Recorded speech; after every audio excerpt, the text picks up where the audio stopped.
जय श्री राम। श्री राम चैनल के दर्शकों को मेरा बार बार नमन। मेरे मित्रों, मैं आशा कर रहा हूँ आप लोग मुझे देख रहे हो, लाइक कर रहे हो, सब्सक्राइब कर रहे हो, मेरी वाणी को जन जन तक पहुँचा रहे हो।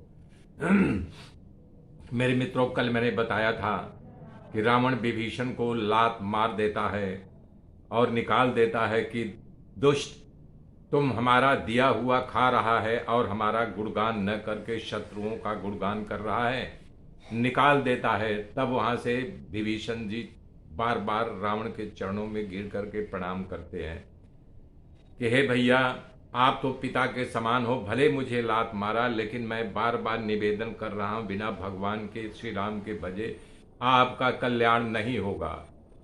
तब वहाँ से चल पड़े हैं। इतना कह करके आकाश मार्ग से अपने मंत्रियों को साथ लेकर, सचिव जो मंत्री होते हैं उनको साथ लेकर के चले। अरे चले हर सी रघुनायक पाही, ओ करत मनोरथ बहुमन माही।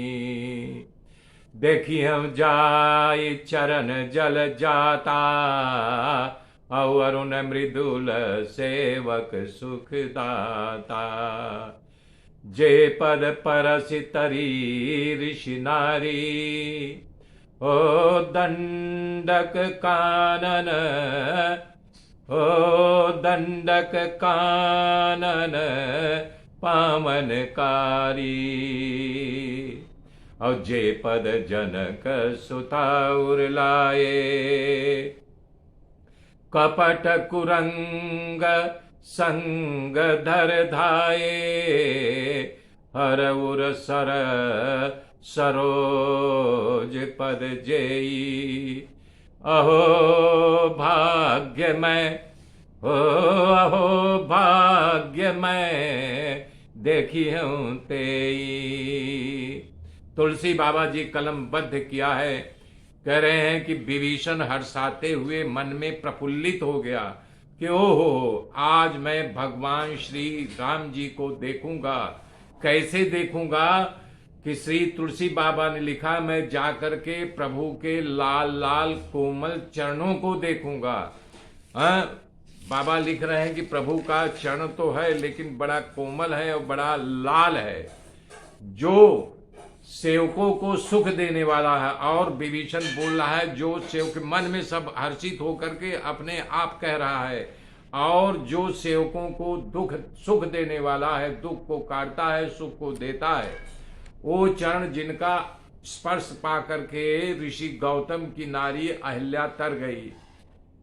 कि जब यानी कि गौतम ऋषि ने श्राप दिया था, तब जो है वो पत्थर की बन गई थी, तो उस अहिल्या का भी तरण तारण भगवान श्री रामचंद्र जी ने कर दिया था।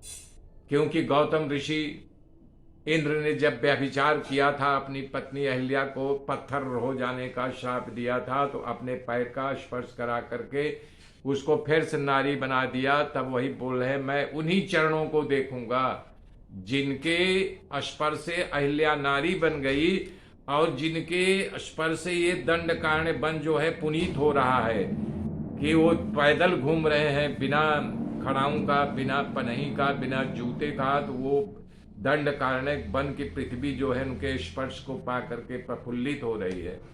फिर आगे बोल रहे हैं, और उन चरणों को देखूंगा जिस चरण को श्री जानकी जी ने अपने हृदय में धारण किया है।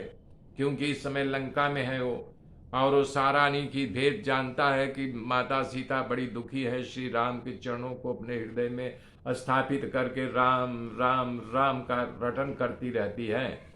और बोल रहे हैं, उन चरणों को देखूंगा जो मारीच जब कपट रूप से मृग बन करके भगा था, तो भगवान उसके पीछे, वो आगे आगे मारीच मृग बन के जा रहा था, भगवान उसके पीछे पीछे दौड़ रहे थे।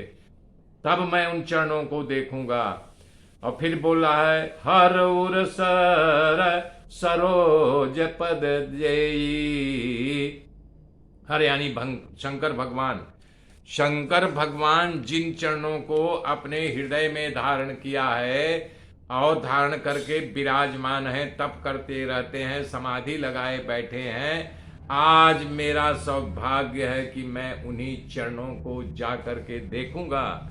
फिर आगे जो है विभीषण प्रफुल्लित होकर के कह रहा है, अरे जिन पायन के पादुकनि भरत रहे मन लाय, ओ ते पद आज बिलो की हूं इन नयनन अब जाय।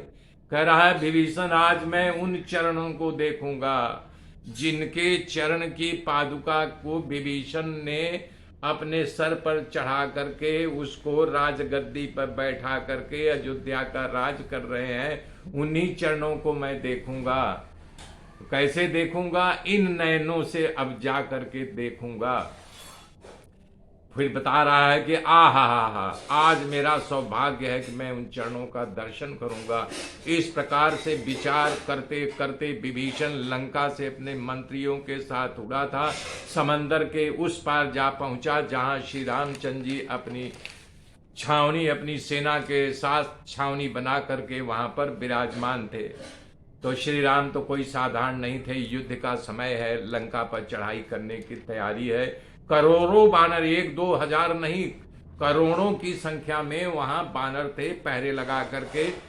आज मान लो जेट प्रकार की व्यवस्था, जो एक प्रधानमंत्री आ जाए तो कितनी तगड़ी व्यवस्था रहती, पंछी पर नहीं मारने पाएगा उस समय। तब श्री रामचंद्र जी की व्यवस्था में बानर भालू हर तरफ से यानी कि नजर रखे हुए थे। तब जब वो लंका की ओर से उड़ते हुए विभीषण आकाश मार्ग से आ गया तो बंदर चिल्लाए, ठहरो, कौन है, रुक जाओ। तब जो वहां है विभीषण स्थगित हो गया। तो यही विधि करत सपेम विचारा, आयो सपदि सिंधु यही पारा। अब कपिन विभीषण आवत देखा, और जाने कौरि पुदूत विशेषा।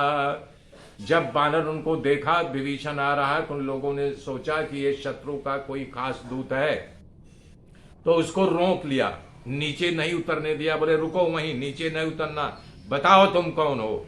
तब विभीषण कहता है कि मैं दशासन का छोटा भाई विभीषण हूं, मैं प्रभु से मिलने के लिए आया हूं। तो उन लोगों ने उसे नीचे उतरने का आदेश दिया और वहां पहरे में रख दिया विभीषण को।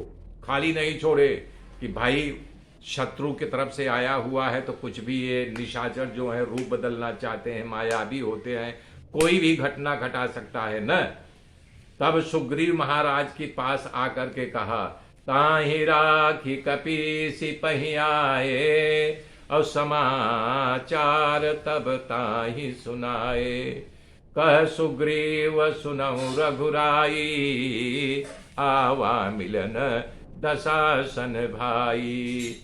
तब चौकीदार उनको वहां रोक करके विभीषण महाराज सुग्रीव के पास जाते हैं और सुग्रीव से कहते हैं कि महाराज दशासन का छोटा भाई विभीषण आया है। तब सुग्रीव भागता है श्री राम जी के बाद प्रभु से बताता है कि प्रभु दशासन का छोटा भाई आया हुआ दशासन का। तो बोले इसमें घबराने की कहाँ बात है, हाँ? इसका भाई 10 सिर वाला है तो मेरा भाई शेषनाग जो है 100 फन वाला है न, इसमें घबराने की कहाँ बात है, क्यों घबरा रहे हो। तब फिर सुग्रीव कह रहा है, अरे कह प्रभु सखा बूझिए कहा, कहीं कपीस सुनो नर नाहा। जान न जाय निशाचर माया, और काम रूप के ही कारण आया। तो सुग्रीव कह रहा है कि हे प्रभु इनके अंदर में क्या है, किस लिए आया है, क्या भेद लेने आया है, हाँ? इनको जो है निशाचर हैं, ये कब कैसे रूप बदल ले, इनके दिल में क्या है कुछ नहीं कहा जा सकता है। तो आगे की गाथा मेरे मित्रों कल जोड़ूंगा। तब तक के लिए जय श्री राम, जय श्री राम, जय श्री राम।